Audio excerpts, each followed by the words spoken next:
Students, science के online class में आपका स्वागत है। आज का अपना टॉपिक है संयोजकता।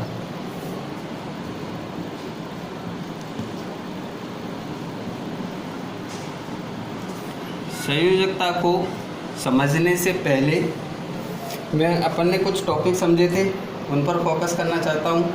जैसे अपन ने किसी कोश में अधिकतम इलेक्ट्रॉन ज्ञात करने का सूत्र ज्ञात किया था 2n², और 2n² से अपन ने निकाला था पहला जो कोश है k, इसमें 2, दूसरा जो कोश है l, ठीक है ना, इसमें 8, तीसरा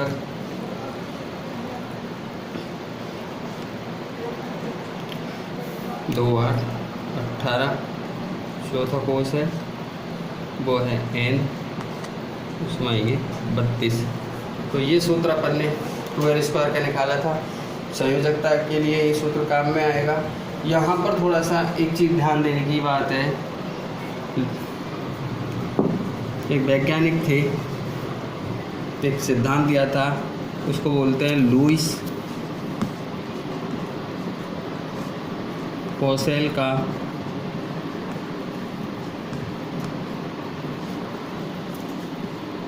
अष्टक सिद्धांत।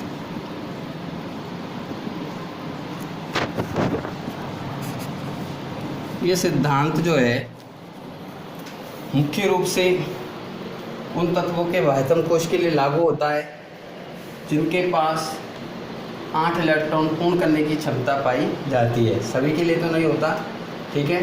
यानी देखिए, इस सिद्धांत के अनुसार प्रत्येक परमाणु अपना स्थायित्व प्राप्त करने के लिए अपने बाह्यतम कोश में 8 इलेक्ट्रॉन पूर्ण करना चाहता है, ठीक है। इसके लिए या तो वो इलेक्ट्रॉन ग्रहण करता है या इलेक्ट्रॉन का त्याग करता है। जैसे एग्जाम्पल के तौर पर अपन देखते हैं, जैसे सोडियम का उदाहरण लेते हैं, सबसे सिंपल सोडियम 11वें नंबर पर। तो देखिए, विन्यास के लिए पहले कोश में 2, दूसरे में 8। अब तीसरे कोश में कितने भरे, तो इलेक्ट्रॉन की गणना भी कर लेंगे। 8 और 2 10, टोटल इलेक्ट्रॉन कितने हमारे पास 11। तो तीसरे में कितना आएंगे, 1 आएगा। यानी अधिक से अधिक तो 18 आ सकते हैं, लेकिन जब है ही नहीं तो कम से कम 1 तो आ सकता है, तो 1 ही बचा। अब ये यहाँ पर देखो, अपना स्थायित्व प्राप्त करने के लिए लुईस पॉसेल के अष्टक सिद्धांत की पालना करेगा। यानी ये बाह्यतम कोश से क्या करेगा, 1 इलेक्ट्रॉन का त्याग कर देगा, तब इसका ये कोश हट जाएगा, ये कोश बाहरी कोश रह जाएगा, तो उसमें 8 इलेक्ट्रॉन हो जाएंगे। तो ये Na+ का निर्माण करेगा। किसका निर्माण करेगा, Na+ का धनायन का निर्माण करेगा। इसी प्रकार अधिकांश परमाणु जो है अपने बाह्यतम कोश में 8 इलेक्ट्रॉन पूर्ण करने के लिए या तो इलेक्ट्रॉन त्याग करते हैं या इलेक्ट्रॉन को ग्रहण करते हैं। समझ में आ गई बात। तो यहाँ पर यही चीज़ समझने वाली बात है, और उसी के आधार पर अपन संयोजकता को पढ़ेंगे। अब देखिए, ये तो धनायन की बात थी, ऋणायन की भी बात कर लेते हैं। जैसे ऑक्सीजन की बात करें तो बाह्यतम 8, टोटल इलेक्ट्रॉन कितने 8, तो पहले में कितने आएंगे 2, अब बचे कितने 6। तो अब ये कहता है मेरे बाहरी कोश में मुझे 8 इलेक्ट्रॉन पूर्ण करने हैं। इसके लिए या तो मुझे इलेक्ट्रॉन त्यागने हैं या क्या करने हैं, ग्रहण करने हैं। ये क्या करता है, 2 इलेक्ट्रॉन ग्रहण करेगा, तब कितने हो जाएंगे, इसके बाह्यतम कोश में 8 हो जाएंगे। तो अपन लिखते हैं फिर उसे, इलेक्ट्रॉन ग्रहण करने वाले पर ऋणी आ जाता है। मैंने आपको बताया था वो क्या लिखेंगे, O-2। लेकिन ध्यान देना, कुछ तत्व जैसे कुछ की शुरुआत की बात करते हैं, लिथियम का जो है कितना होता है 3, तो इसका होगा 2, 1। अब ध्यान देना, ये 8 इलेक्ट्रॉन तो पूरे नहीं कर सकते, क्योंकि टोटल 8 ही नहीं है इसके पास, ठीक है ना। तो ये क्या करे, ये अपने स्थायित्व प्राप्त करने के लिए अपने 1 इलेक्ट्रॉन का त्याग करेगा, और जब 1 इलेक्ट्रॉन का त्याग कर देगा तो इसके पास ये वाला इलेक्ट्रॉन शेष रह जाएगा। यानी इस नियम की पालना में आते हैं, या तो 2 हो या 8 हो या 18 हो या 32 हो, तो 2 इलेक्ट्रॉन ले जाएंगे, इसलिए Li+ का निर्माण करेगा। किसका निर्माण करेगा, Li+। संयोजकता, अब ध्यान देना, ये बातें समझ में आ गई। अक्रिय गैसें होती हैं, अक्रिय गैसों का कोई मतलब नहीं है। अक्रिय गैसें जो है किसी से क्रिया नहीं करती हैं, इसलिए ना तो वो इलेक्ट्रॉन का त्याग करेंगी ना इलेक्ट्रॉन को ग्रहण करेंगी। जैसे आर्गन, आर्गन का परमाणु क्रमांक 18, तो इसमें इलेक्ट्रॉन भरेंगे 2, 8, और 8 इस तरीके से भर दे, ठीक है ना। तो कितना हो गए 8 दूनी 16 2 18। अब पहले से ही बाहरी कोश में कितने इलेक्ट्रॉन है 8 है, तो इसे कोई मतलब ही नहीं है, ठीक है ना। तो ना तो ये इलेक्ट्रॉन ग्रहण करेंगे ना इलेक्ट्रॉन का त्याग करेंगे। इसी प्रकार नियॉन का देख लीजिए आप, नियॉन भी अक्रिय गैस है, परमाणु क्रमांक 10, तो इसमें 2 और 8, ठीक है 10 हो गए। अब बाहरी कोश में कितने इलेक्ट्रॉन है 8 इलेक्ट्रॉन है, तो इसे भी जो है कोई मतलब नहीं है, पहले से ही बाह्यतम कोश में 8 इलेक्ट्रॉन है, तो किसी से क्रिया नहीं करते, इसलिए ना अक्रिय गैस कहा जाता है। अब बात करते हैं संयोजकता। ये जो चीज़ें अभी मैंने समझाई है ये सारी चीज़ें संयोजकता से ही रिलेटेड हैं। इनको अच्छे से आपने समझा होगा तो संयोजकता आपकी बहुत अच्छे से समझ में आएगी। देखिए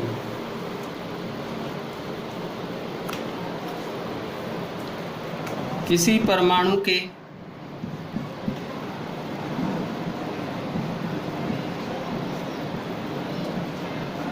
बाह्यतम कोश से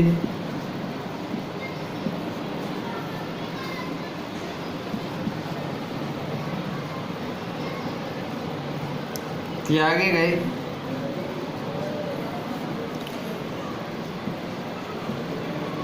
या ग्रहण किए गए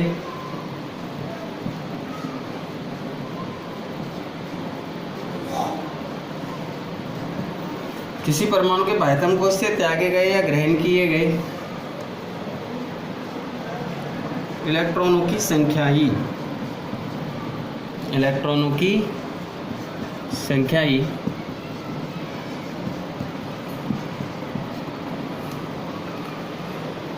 उस तत्व की संयोजकता कहलाती है।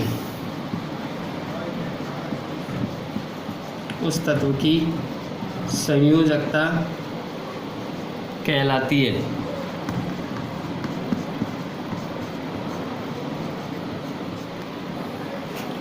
ठीक है ना। अथवा एक परिभाषा और बन जाती है, किसी तत्व के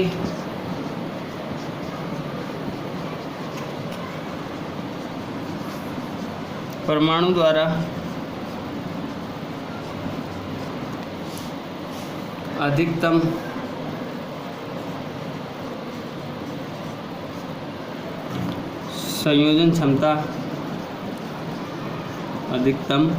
संयोजन क्षमता उस तत्व की संयोजकता कहलाती है। उस तत्व की संयोजकता कहलाती है। बात समझ में आ गई अच्छे से। ये संयोजकता की परिभाषा है, ठीक है। तो अब संयोजकता के बारे में थोड़ा सा अपन ने परिभाषा के बारे में पढ़ा, कुछ उदाहरण लेकर भी अपन संयोजकता के बारे में पढ़ेंगे, तो ध्यान चल। तो संयोजकता के बारे में अपन ने समझा। अब संयोजकता के प्रकार,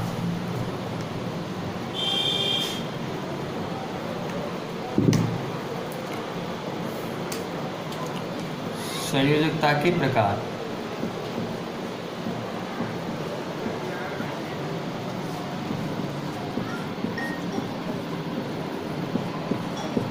संयोजकता के प्रकार में एक संयोजी,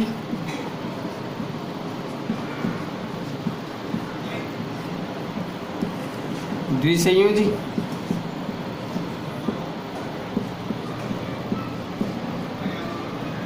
त्रिसंयोजी,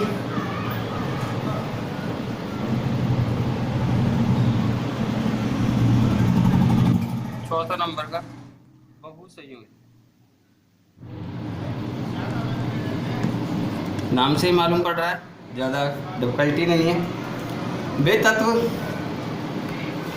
जो एक संयोजकता को प्रदर्शित करते हैं, चाहे वो धनी में हो चाहे ऋणी में हो, क्या कहलाएंगे? एक संयोजी। यानी अपने बाह्यतम कोश से एक ही इलेक्ट्रॉन का या तो त्याग करेंगे या ग्रहण करेंगे, क्या कहलाएगा? एक संयोजी कहलाएगा। द्विसंयोजी, वे तत्व जो अपने बाह्यतम कोश से 2 इलेक्ट्रॉन ग्रहण करते हैं, त्याग करते हैं, द्विसंयोजी। त्रिसंयोजी में 3 इलेक्ट्रॉन का, बहुसंयोजी में 3 से अधिक इलेक्ट्रॉन वालों को शामिल किया जाता है। तो एक एक का उदाहरण देख लेते हैं। एक संयोजी, एक संयोजी तत्व, ध्यान देना।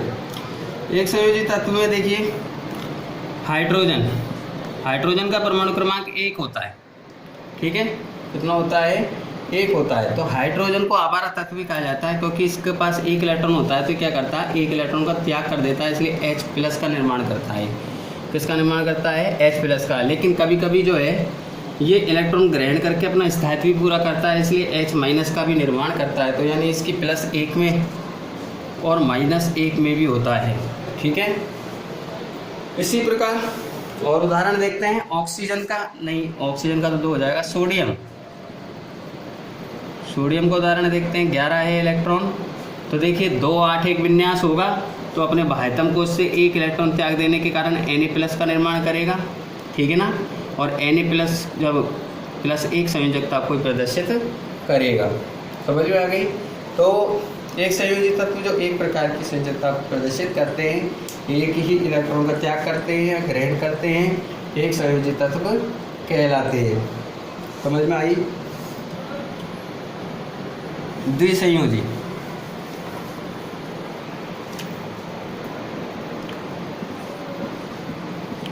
द्विसंयोजी में बहुत सारे उदाहरण, द्विसंयोजी में उदाहरण लेते हैं अपन। वे तत्व जो अपने बाह्यतम कोश से तो 2 इलेक्ट्रॉन का त्याग करेंगे या ग्रहण करेंगे, जैसे ऑक्सीजन का मैंने अभी आपको बताया 8 होता है परमाणु क्रमांक, तो इसका 2 और 6 विन्यास हो जाएगा। कितना हो जाएगा, 2 और 6। तो ये अपना अष्टक का विन्यास पूरा करने के लिए कितने इलेक्ट्रॉन ग्रहण करेगा, 2 ग्रहण करेगा। कितने करेगा, 2। और ग्राही के ऊपर माइनस का आवेश आता है, तो इसलिए इसकी संयोजकता कितनी हो जाएगी, -2, ठीक है। इसी प्रकार उसकी बात करते हैं, जैसे मैग्नीशियम, मैग्नीशियम का परमाणु क्रमांक 12, ठीक है। तो 2 8 2। अब ये क्या करेगा, अष्टक का विन्यास पूरा करने के लिए अपने बाह्यतम कोश से 2 इलेक्ट्रॉन त्याग कर देगा, त्यागने वाले पर प्लस का आवेश आता है, तो Mg+2 का निर्माण करेगा। इसकी संयोजकता कितनी हो जाएगी, +2। समझ में आ गई। इसी प्रकार त्रिसंयोजी की बात करते हैं। त्रिसंयोजी ये 3 संयोजकता से संबंधित होगा। उदाहरण देखते हैं त्रिसंयोजी का, जैसे नाइट्रोजन 7, पहले में 2, दूसरे में 5। तो क्या करेगा, 3 इलेक्ट्रॉन ग्रहण करेगा, और 3 इलेक्ट्रॉन ग्रहण करने के कारण N-3, यानी -3 इसकी क्या हो जाएगी, संयोजकता हो जाएगी। इसी प्रकार एल्युमिनियम, एल्युमिनियम का परमाणु क्रमांक 13, 2 8 3, ये विन्यास हो गया इसका। अब ये क्या करेगा, अष्टक का नियम पूरा करना चाहेगा, तो कितने इलेक्ट्रॉन का त्याग करेगा, ये 3 का करेगा। कितने का करेगा, 3 का। तो 8 इलेक्ट्रॉन पूरे हो जाएंगे बाह्यतम कोश में, तो Al+3 का निर्माण होगा। इसकी संयोजकता कितनी हो जाएगी, +3 हो जाएगी। तो ये त्रिसंयोजी की बात हो गई है। अब देखिए बहुसंयोजी की बात करते हैं, जो 3 से अधिक संयोजकता को प्रदर्शित करते हैं।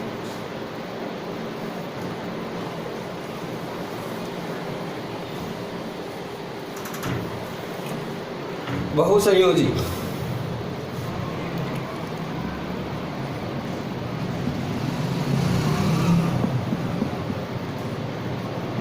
बहुसंयोजी में देखिए उदाहरण लेते हैं अपन कार्बन का।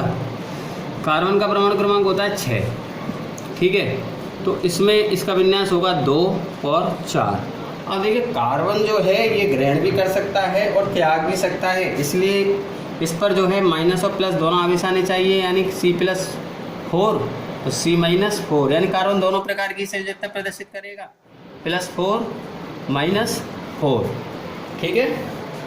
तो 3 से अधिक प्रकार की संयोजकता प्रदर्शित कर रहा है, इसलिए अब देखिए फास्फोरस,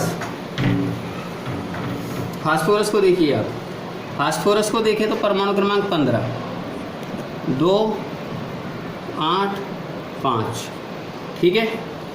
अब ध्यान देना यहाँ पर, ये फास्फोरस जो है 2 प्रकार की संयोजकता प्रदर्शित कर सकता है। अपना अष्टक का विन्यास पूरा करने के लिए 3 इलेक्ट्रॉन ग्रहण कर लेगा, तो 8 इलेक्ट्रॉन हो जाएंगे, और यदि 5 इलेक्ट्रॉन का त्याग कर देता है तो अब भी कितने हो जाएंगे, 8 इलेक्ट्रॉन हो जाएंगे। इसलिए जब इलेक्ट्रॉन ग्रहण करेगा ये 3, तो P-3 का निर्माण करेगा, और जब इलेक्ट्रॉन का त्याग करेगा तो P+5 का निर्माण करेगा, यानी इसकी संयोजकता -3 व +5 दोनों प्रकार की होगी, ठीक है।